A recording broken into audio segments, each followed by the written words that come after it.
working out always gave me like a lot of hope.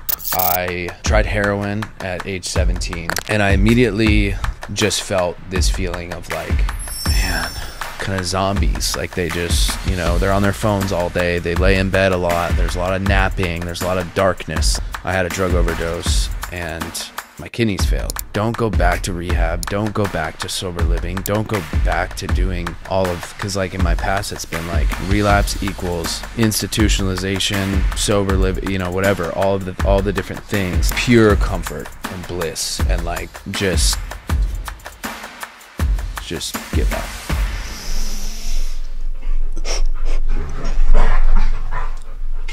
And let it go. Using drugs would be better. Welcome to episode 25 of the Willpower Podcast.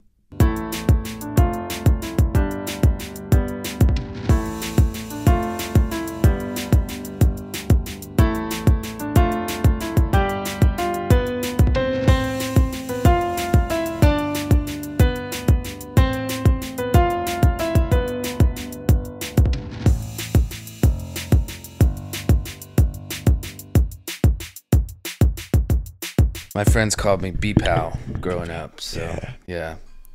It's so on brand because it's like my journey has been me like trying to be powerful, you know, like trying to figure myself out.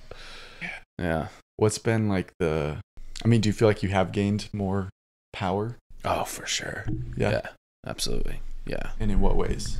Like self-mastery or? I feel like I've been just gifted with so many amazing like mentors and just people that have helped give me the tools, you know, to find some space in my mind from my patterns of like unworthiness, my thoughts of unworthiness, just through like, you know, basic, or I mean, I guess it's not basic, but the holistic health practices of like working out and breath work and cold plunge, sauna, grounding with the, you know, just connection with the universe, or, you know, connection with the earth, like all of the different treatment centers that I've been to, because I've been to rehab nine times in the last 10 years.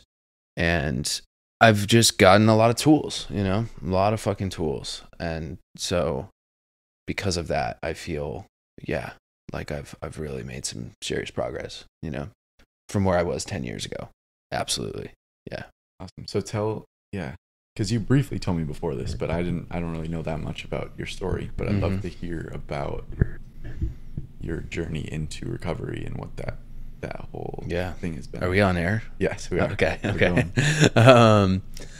So my journey with recovery. So to start off, like I tried heroin at age 17, and that's also when I started working out. So I had a friend who, he was like, you know, 6'2", and he was jacked. He's like 220 pounds. Like the dude looked like Arnold Schwarzenegger in senior year of high school. You know what I mean?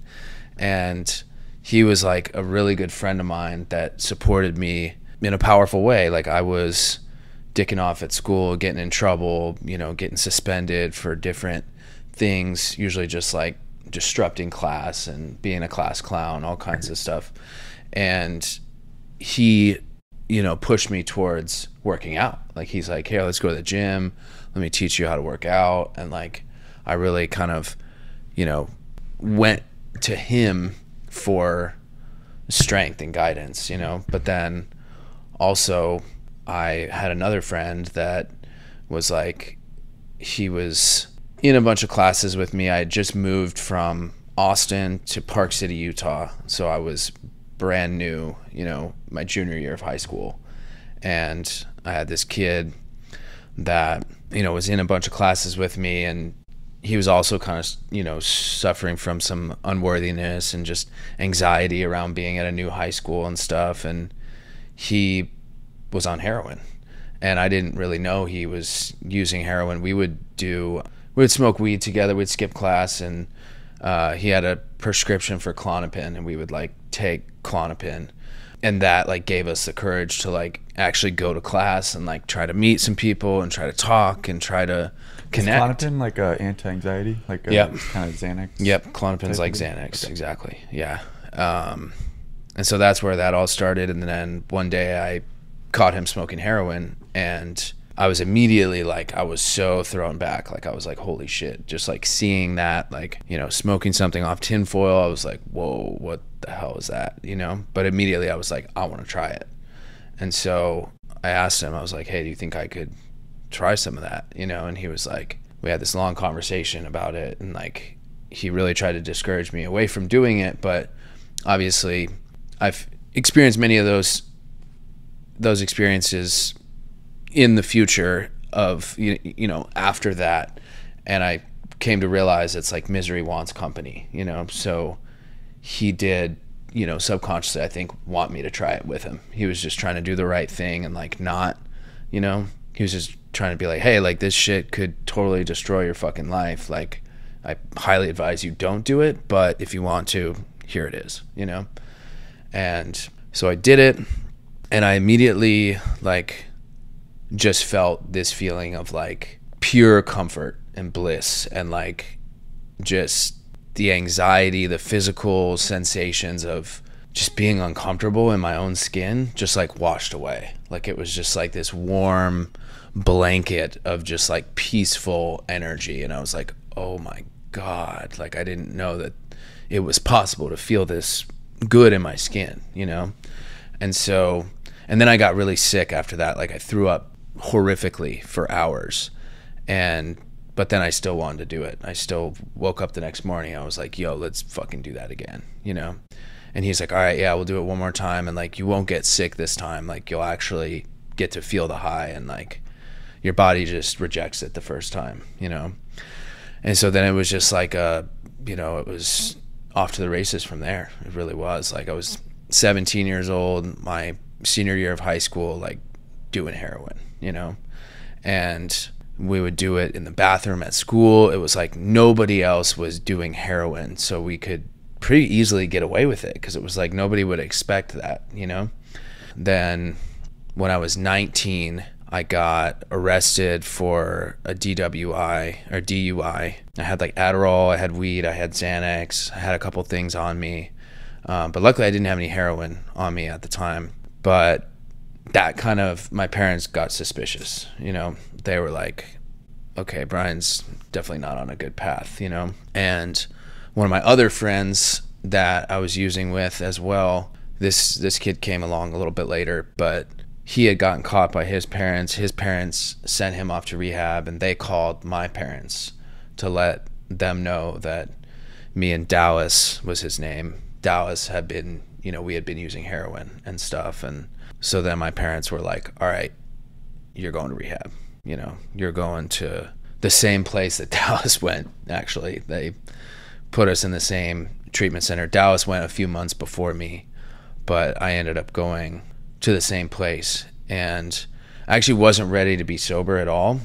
So I like went to detox, and while I was in detox, Dallas had already like made his way out of the treatment center, and he was using again, and he like snuck heroin into the detox facility, and I used while I was in there, and then went to the rehab program. I used while I was in there. So it was like this, it was a nightmare because, you know, my parents were paying all this money for me to be in this treatment center, and I was just fucking off, still using and stuff.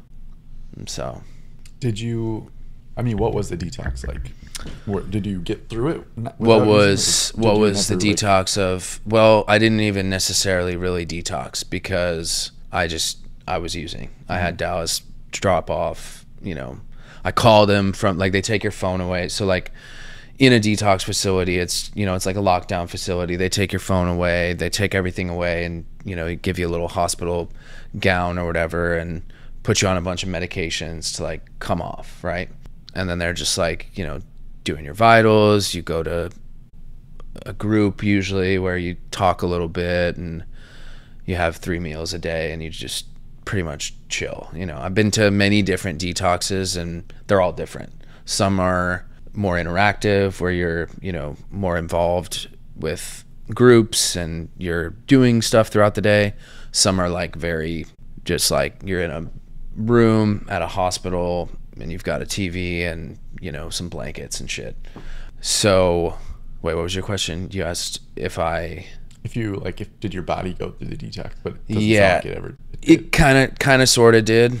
That's what led me to use was I was sick, like I was going through it, and I had made it about 36 hours, and that's when I got on the phone, and you know I had Dallas's number saved. I knew he was out there using and stuff, so it was kind of like I knew I could get some if I really needed it, you know, or whatever.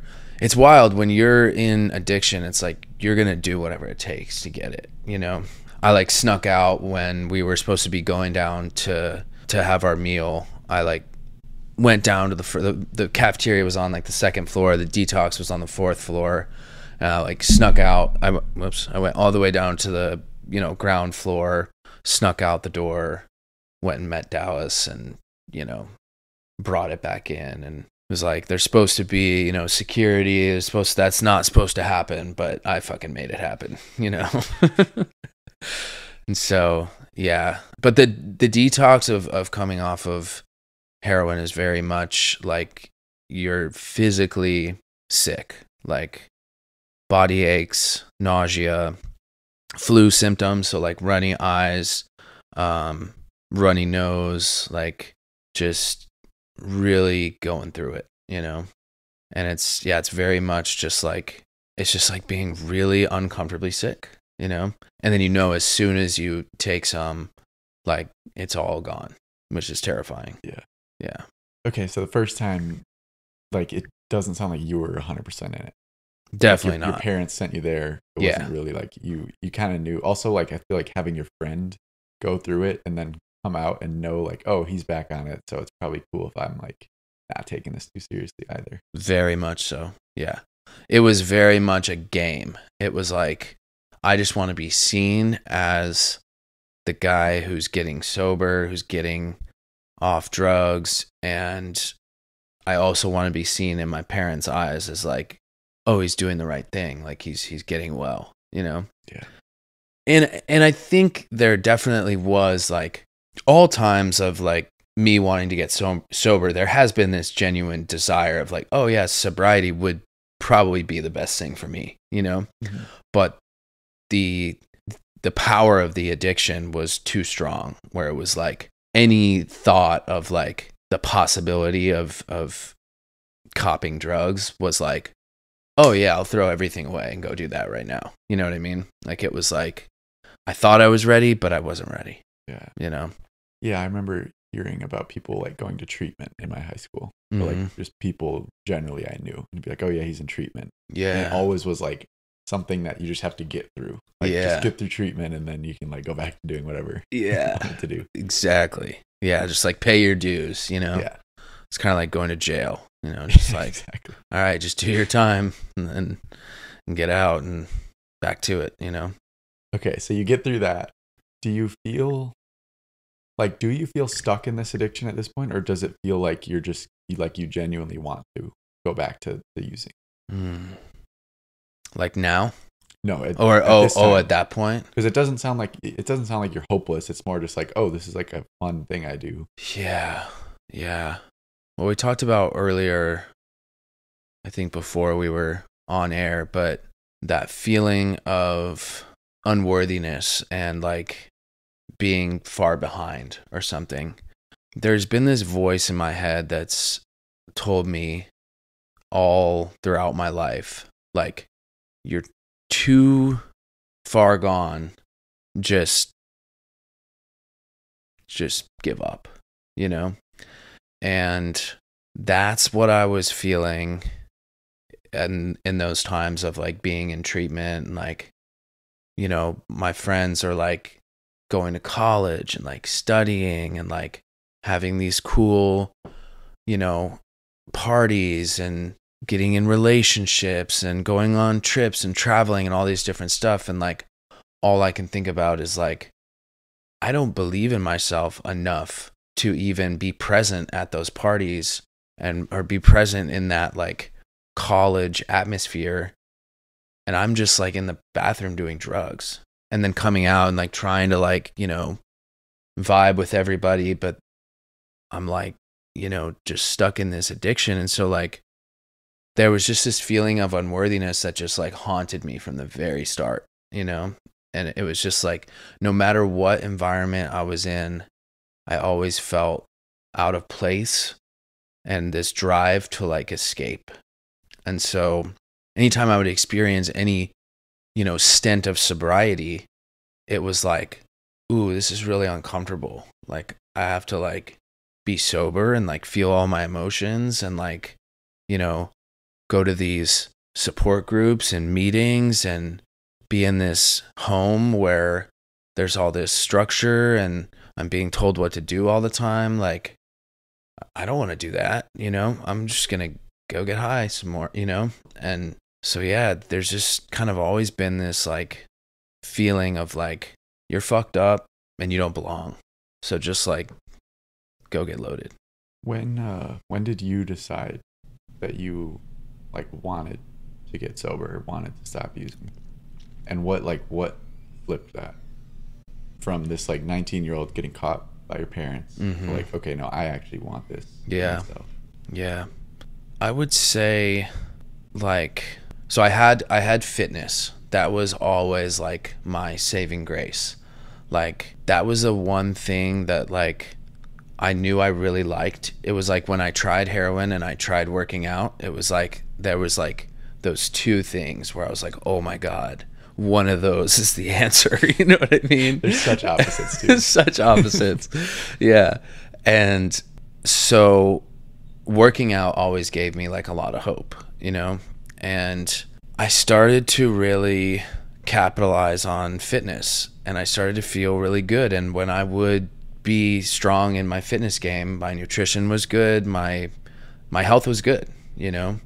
And so it was definitely the fact that I knew if I did drugs and worked out that just wasn't gonna work. You know what I mean? It's like, so it was fitness and my passion for health that made me realize I do not want to use drugs. I want to get sober for me so that I can be the healthiest version of myself.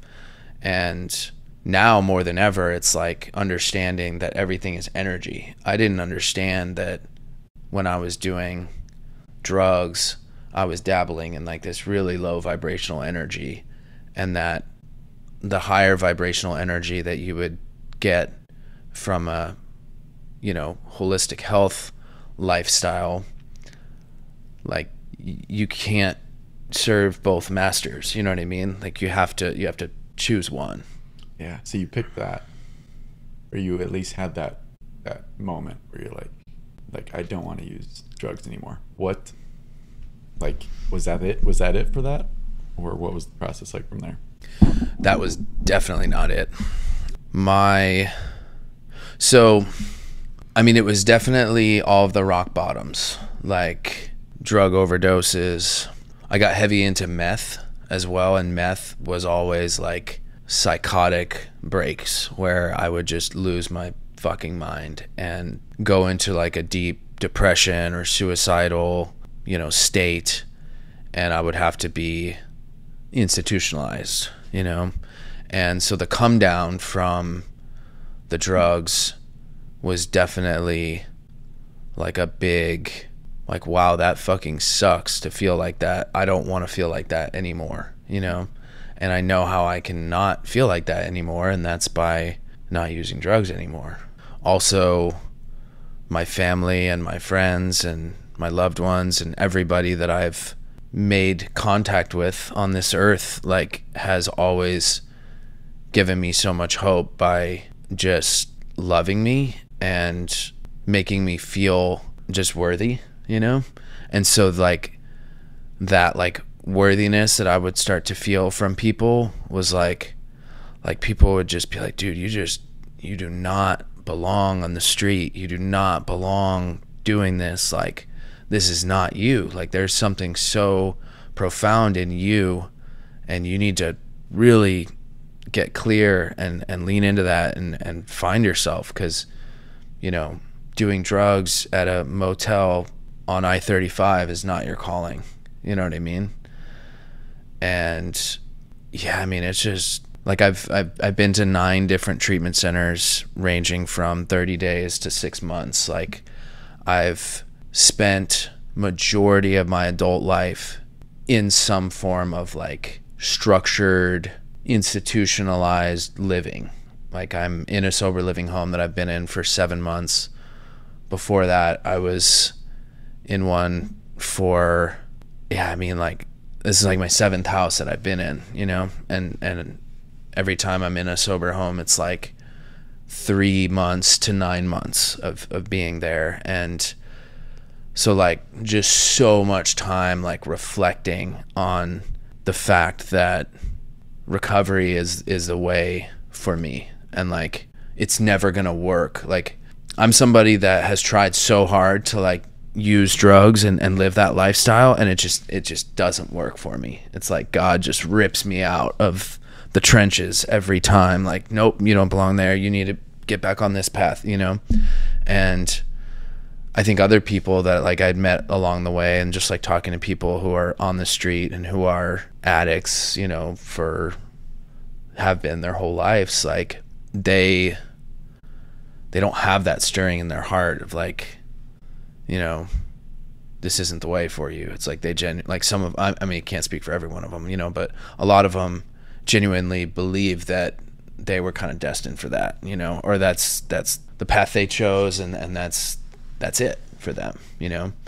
I've been offered so much support and so much love and so much guidance and so much, like, redirection every time that I've, like, gone down that path. Yeah, I feel like I'm rambling, but no, it makes a lot of sense. It's yeah, and it's sad to think about people who don't have that. But that's yeah, like, you have a sense of, like, there is something more important that you need to do.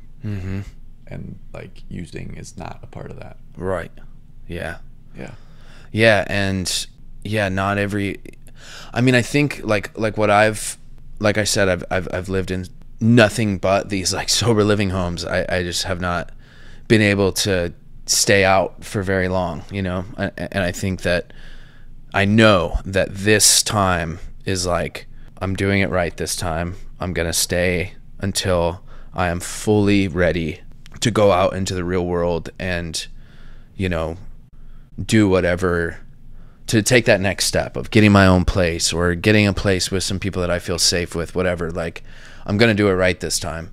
But yeah, what I've found from a lot of the people that are in these homes is, like, a lot of them haven't done the things that I've done to, like, to start believing in themselves, to start to see another way, a way out, you know. Like, for me, just, like, having the fitness and you know, getting involved in the holistic health community and learning about breath work and conscious choices around the things that I'm consuming, and all of these, you know, practices that the communities that we hang out in, you know, align with and preach and operate from. It's like, they don't have that, you know. And I try to invite some of my housemates out to different breathwork events or a group workout or whatever, and they kind of just think I'm fucking crazy, you know.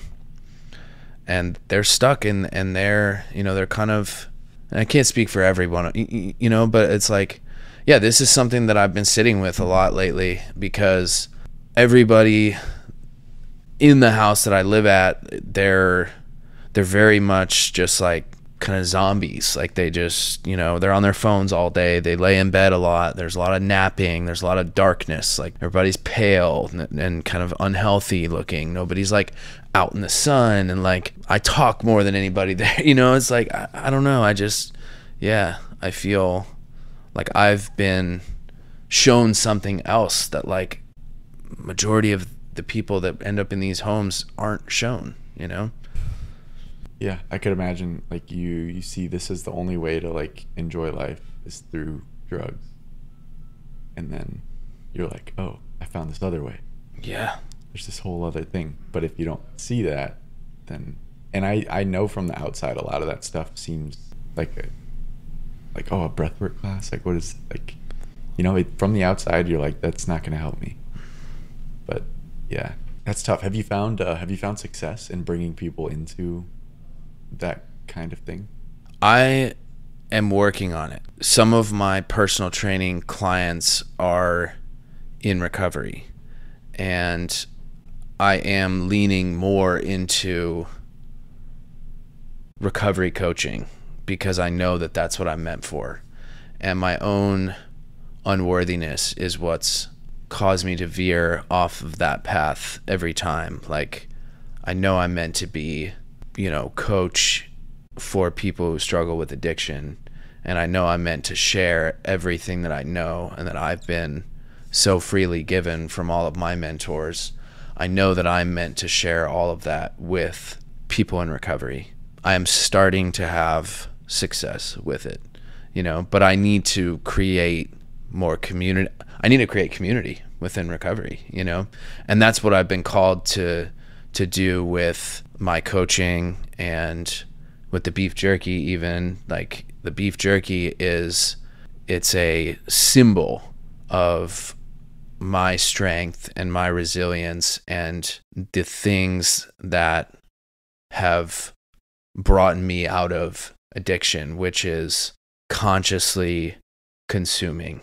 So eating organic, eating foods that I know where they're from a regenerative farm.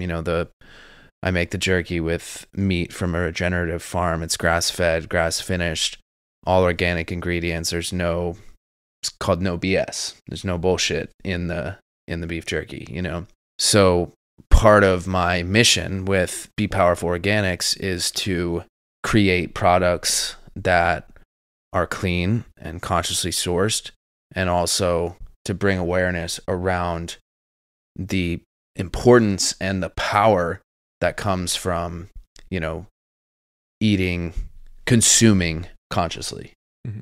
Because, back to, not to rag on the guys in my sober home, but I mean, these guys are having, a spoonful of sugar in their coffee 3 times a day and smoking a pack of cigarettes a day, eating Whataburger and McDonald's and tons of candy and sodas and all kinds of stuff. And it's like, dude, there's a reason why I'm where I'm at and you guys are where you're at, and like and another thing, like in the past, I've dabbled with the idea of like starting a sober living home. And so I definitely think that that's part of my journey too. When I look at my vision for Be Powerful, it's like, sober living homes, a treatment set. Like if we're thinking about if I could dream as big as I want, it's a holistic health treatment center, healing center for, it's an inpatient healing center for people who struggle with addiction, with breathwork classes, meditation, all organic food. It's a lively, nature-ish healing space with lots of natural light.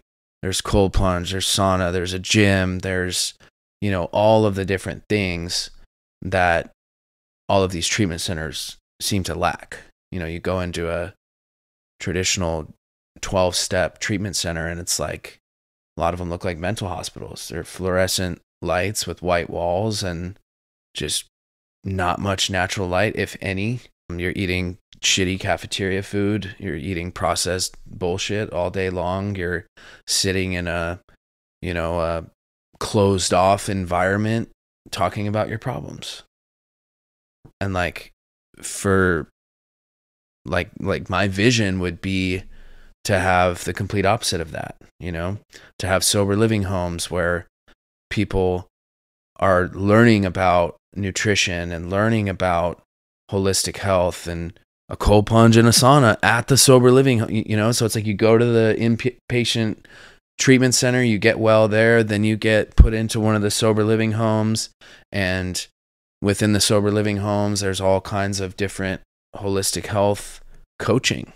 Yeah, I mean, that's, and creating community, you know, doing retreats and doing group workouts and just bringing people together, because I really think that community lacks in the recovery space, you know.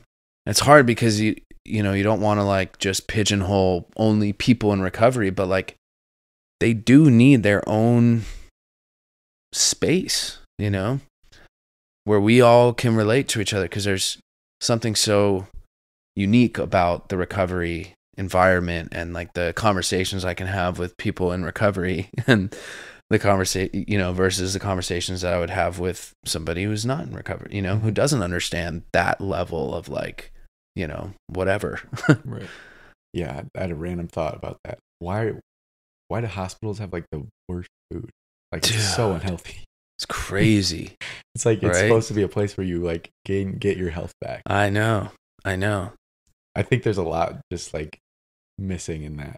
I know. Also how like doctors in residency are like kept awake for like 20 hours straight. Mm-hmm. It's like, it's insane. Yeah, no, I know. It's like not, it's not health. It's out of integrity. It doesn't make sense. Yeah. I had I'd say my biggest rock bottom, which is actually where the name Be Powerful came from. I had a drug overdose and my kidneys failed. And so I was in ICU for 10 days with kidney failure. And I can't remember what the diet for compromised kidneys is like, but I think it's actually it's low protein or something, because I think too much protein is too hard on your. So I was literally, I mean, I was just drinking like Dr. Peppers, eating pudding, like chips, like all this different shit, because it was like, oh well, you can't have protein, so like the low protein diet is like, you know, fucking Cheez-Its and Gatorade, whatever, you know, like whatever. And I was just like, oh man, this is interesting, you know. Here I am like dying, and they've got me eating pudding and soda. Like, what the hell? Yeah, it's funny how that comes to be. Yeah. Okay, yeah. Tell me more about the beef jerky. Yeah. Business. Totally. So, yeah, it all started from my choice of like eating organic food and grass-fed meat and stuff, and being on that journey of consciously consuming changed my life. You know, I started to feel, and this was accompanied by, you know, working out a lot and doing breath work and all of these different things. But these practices are what helped me to understand like the importance of eating good food, like what you're putting in your body. And so it started from just making beef jerky at my sober living home. I was just making it in the kitchen of my sober living home, and I would bring it to On It and share it with some of my friends and stuff, and they were like, oh, this is really good, like I'll buy this from you, you know, keep making it, I'll buy it. And so I was like, oh cool, this is like a way to make money, you know. And in my head I was like, oh, I can just, you know, make a couple batches of beef jerky a week and like sell this stuff, and it's just gonna fly off the shelves, and it's just gonna be, you know, it's just gonna create itself, and it's gonna be amazing, you know. I didn't realize how much work goes into starting a brand, you know, starting a company, but it's all coming from a really awesome place, which is my journey of transformation, my journey of recovery, you know. And so I really want to have this be like a sober inspired business, you know. And I really want to lean into the recovery community and be like the beef jerky sponsor of like all the different recovery events and stuff. And like there's another company called, are you familiar with Clean Energy, like the clean energy drinks? They've been going for a while, but they on their label, it says 50% of proceeds go to addiction recovery. And so I've always just like seen my beef jerky alongside of, you know, a clean energy drink and stuff, because clean definitely has a huge name in the recovery space. And I've always known that I'm meant to do something to give back to recovery. So if I can, you know, give back to the recovery community, create jobs for people in recovery, beef jerky is a great vehicle for doing that. You know, it really just gives a product to represent my story, you know? Yeah. What's advice that only you can give? I'd say advice that only I could give would be to do whatever it is that your heart is calling you to do. Just get present with the voice in your heart and get to know it and listen to it, and it will guide you. And don't be afraid to be yourself.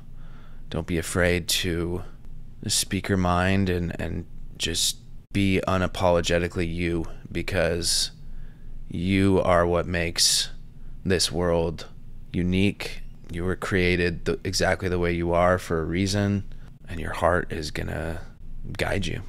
Man, that voice can be quiet sometimes. Dude. You gotta really listen.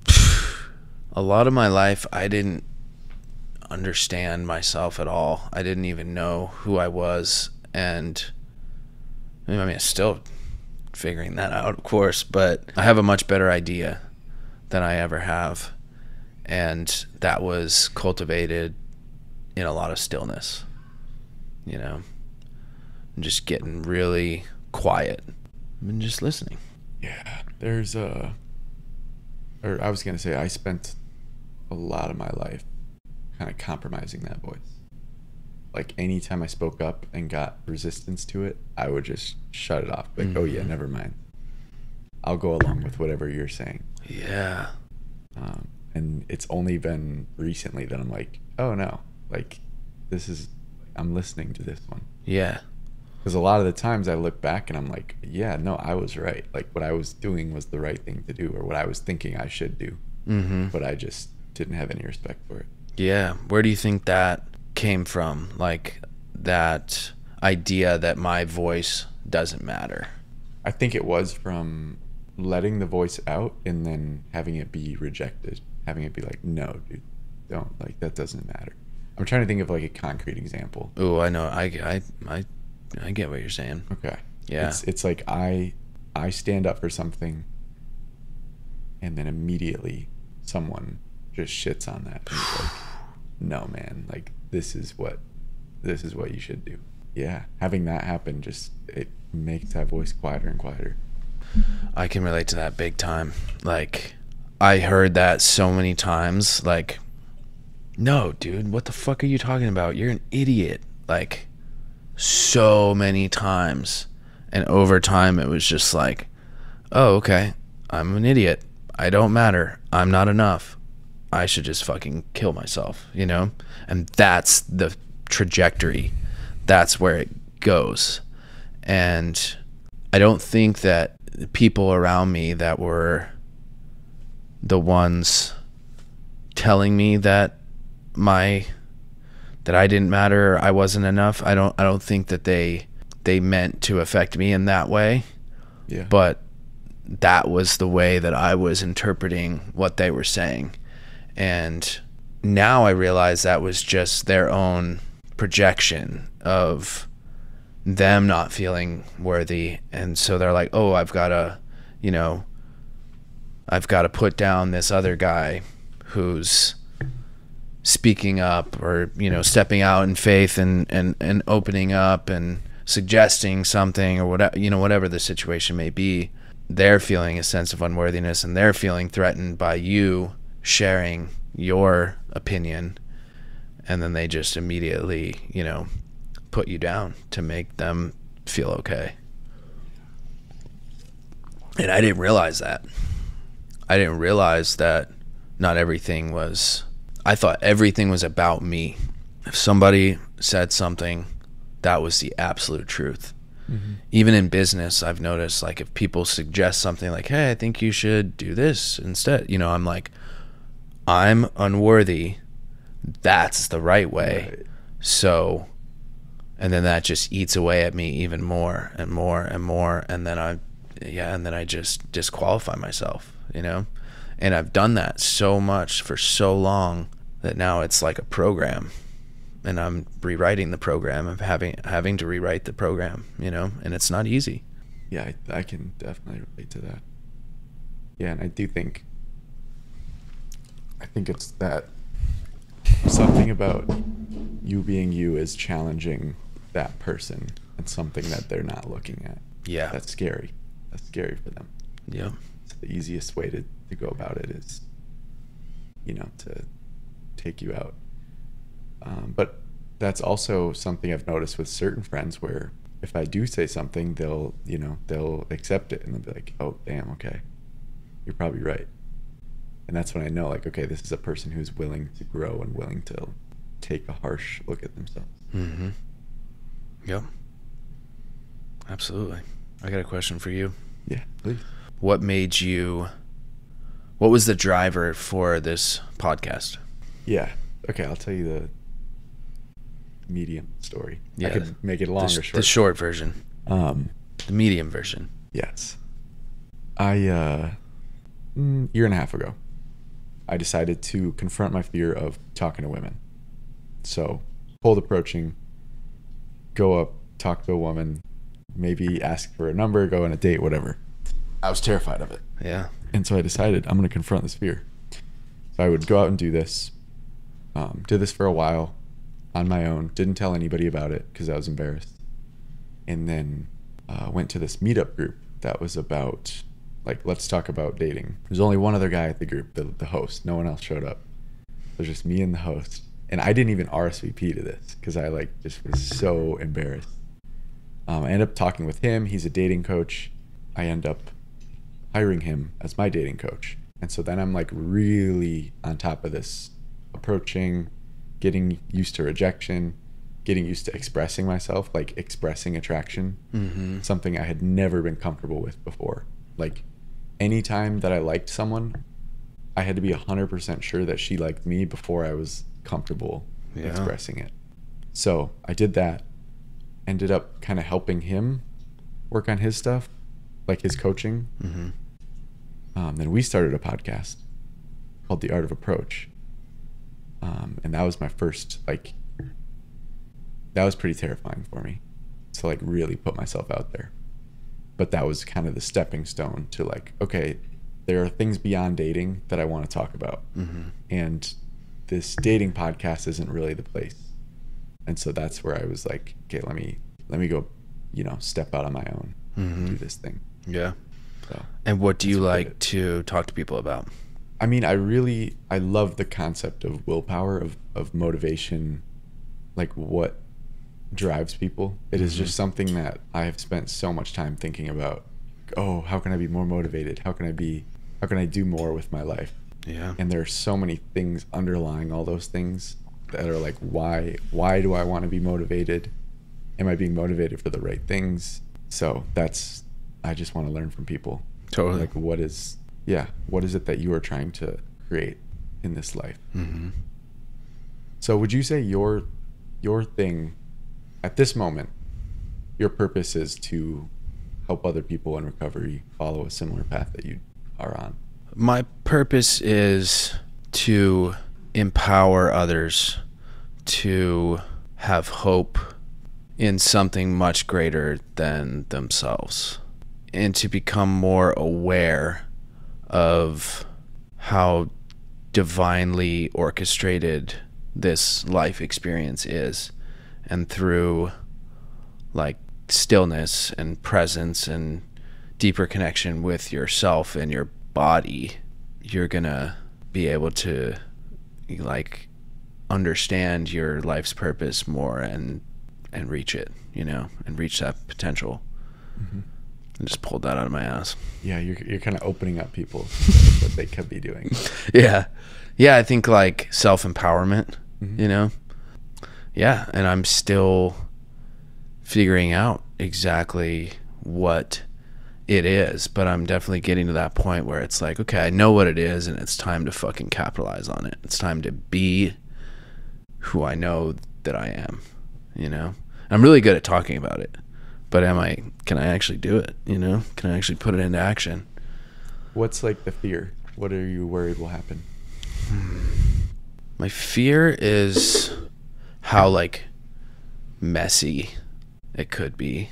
Just how, I'd say just like nervous energy, and just like humiliation and stuff throughout the process of leading, of owning my shit, you know? It's pretty easy for me to like talk about stuff one-on-one like this. Mm-hmm. I really like podcasting for that reason. But to actually go out and like, you know, talk about it in a group full of people that I don't even fucking know, that's where it gets a little more challenging, you know? But I know that that's what I have to do, being an entrepreneur and being, you know, this person that wants to help. I have to talk about how I'm going to help, you know? So, yeah. I'd say just overall, the physical feeling of humiliation is what I'm afraid of. Yeah, dude, I can relate to that so much. That thing about like one-on-one, I'm very capable of speaking, being vulnerable, like connecting. Mm-hmm. But in groups, I have, and you might have something similar, that I just have this built-in fear that I'm going to be made fun of or attacked or something. Yeah, bro. And it's something about the group where like you don't really know. Yeah. There are too many variables for your brain to keep track of that Mm-hmm. that I just kind of shut down. Yeah. So it's, yeah. I can feel relate to a lot. that. Yeah. And it comes from a place of trauma, you know, because that has happened in grade school, you know, and just like putting myself out there in any way, you know, and then just getting totally fucking just beat down Yep. with, you know, whatever, just criticism. And it really does, like, I'm having to really dig deep into my inner child and like really relive some of like the most humiliating moments of my childhood, and also forgive certain people that hurt me, you know? Yeah, there's a cool distinction that they make. This thing I told you about that I did last weekend, the Deep Waters experience, where they distinguish like the person who did something from the message. So basically it's like you own all of it. It's all about you right now. Mm-hmm. And you received certain messages in your childhood.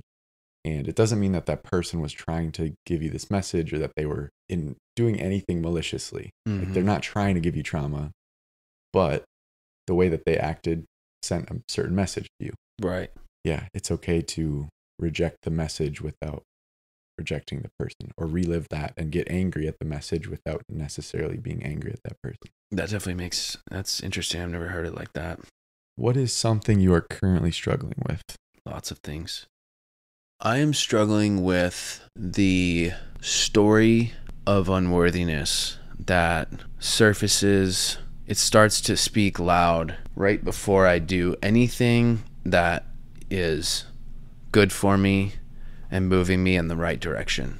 Like it's happened 3 times already. It's happened 4 times already today. Like before my yoga class, it was like, nope, you're a piece of shit, stay in bed.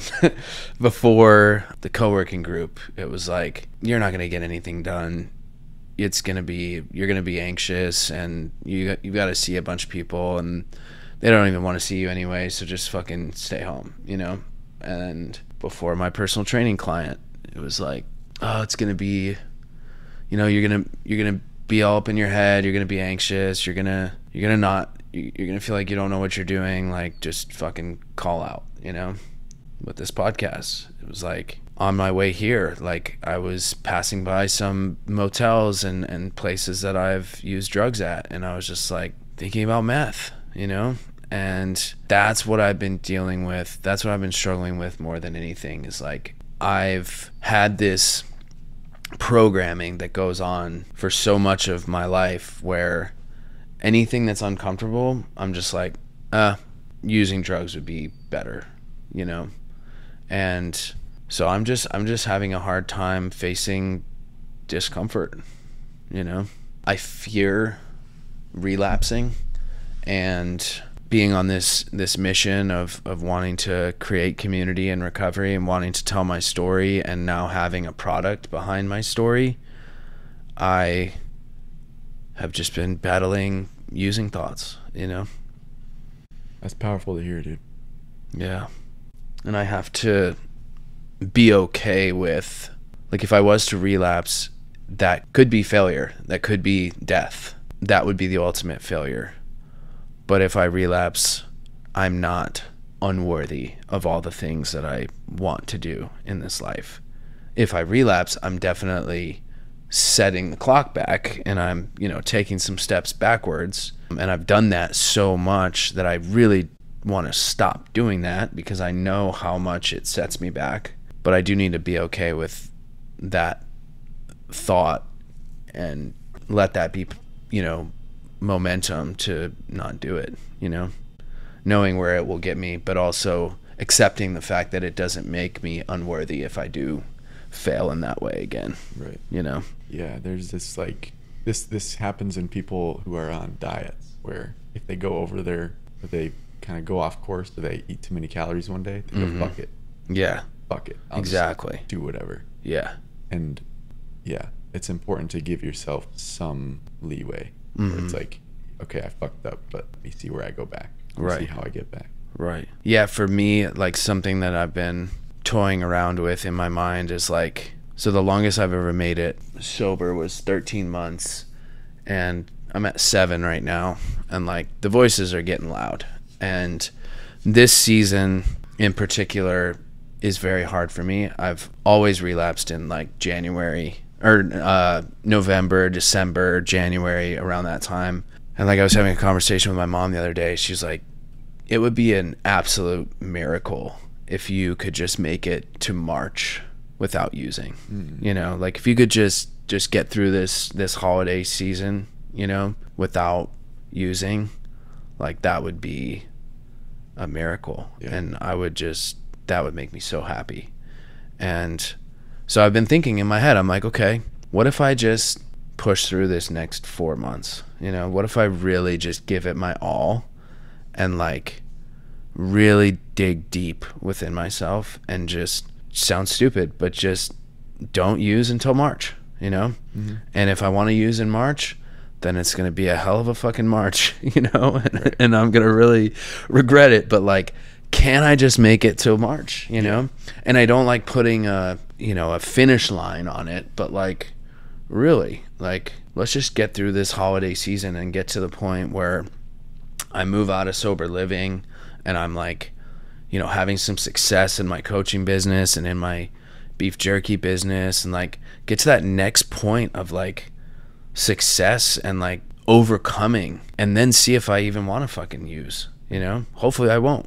Yeah. That's the goal, right? Yeah, it's almost like you're not saying, oh, I'm going to use in March, but it's like, I'll worry about it in March. Let me just get there, and then I can reevaluate, decide if it's... Yeah, my mom, a little over a year ago, like last August, completely, like, turned her fitness around and started eating super healthy.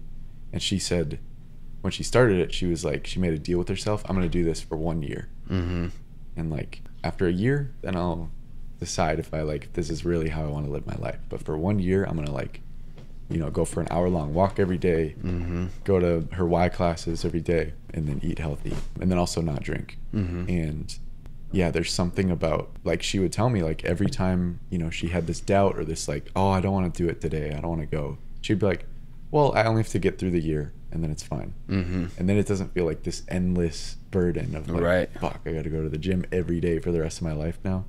So I could see where in recovery that, like, thinking about being sober for a lifetime is probably pretty daunting. Like, it's very daunting. Yeah. Difficult thing to face, and even just to imagine that amount of time is,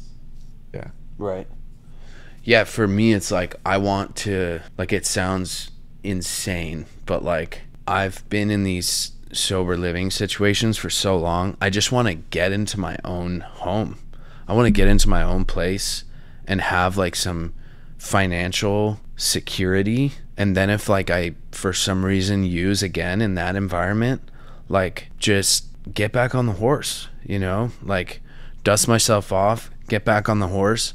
Don't go back to rehab. Don't go back to sober living. Don't go back to doing all of, because like in my past, it's been like relapse equals institutionalization, you know, sober live, you know, whatever, all the different things, like at least a month in treatment, doing the aftercare programs, the therapy, all the different things. And it's like, so that's like been the pattern. Mm-hmm. But, you know, next time if it happens, it's like I want it to be in my own home where I have money and I'm you know, feeling this level of success where I don't have to do the whole continuum again if I do, you know. When have you failed in the past? Man, I failed by letting myself down with my own commitments. I would say mainly around business, like my coaching business. Like I've always told myself, like I'm gonna put out some virtual programs, I'm gonna get this many clients, I'm gonna host this many workouts, and I've never really done any of those things, you know, to full completion. I've never even just started with that, you know? And so that's letting myself down because I don't believe in myself enough to do those things and to be a coach that's worthy of having my own programs and my own, just process of how to get to where I want my client to go, you know? Relapses are definitely failures in the sense that, you know, I commit to not using and then I let myself down by giving up on myself, you know? You talked about this earlier, but what does your dream life look like in detail? My dream life looks like financial freedom. I don't quite know like numbers wise, but just like having so much money that I can, you know, buy anything that's under $100 and not even blink. I want to be able to support all of the areas that I believe, like all the different, you know, whatever foundations or businesses that I believe in. I want to be able to support my friends. I want to be able to travel anywhere. I want to be married with kids and have a beautiful home or multiple homes. I want to have a center where people, like whether it's a inpatient drug and alcohol treatment center or just more of like a retreat healing type space. But I want to have some sort of space for healing for people who struggle with drugs and alcohol. And I want to have sober living homes where there's like a transition out of the inpatient treatment space into a structured living environment that implements all of the holistic health practices that I live by. Man, I think that's about it as far as I can think, you know. All right, Brian Powell, let's end on that. Sweet.